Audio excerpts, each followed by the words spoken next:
نحمده ونصلي على رسوله الكريم أما بعد فأعوذ بالله من الشيطان الرجيم بسم الله الرحمن الرحیم۔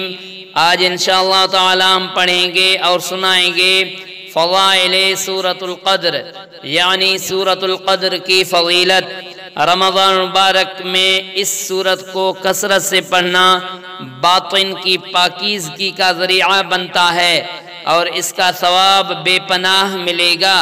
اس سورت کو رات کو 7 مرتبہ پڑھ کر سونا روزی میں اضافہ، آنکھوں کی بینائی کی حفاظت، لقوے کے مرض میں شفا یابی اور آخرت میں ذریعہ نجات ہے۔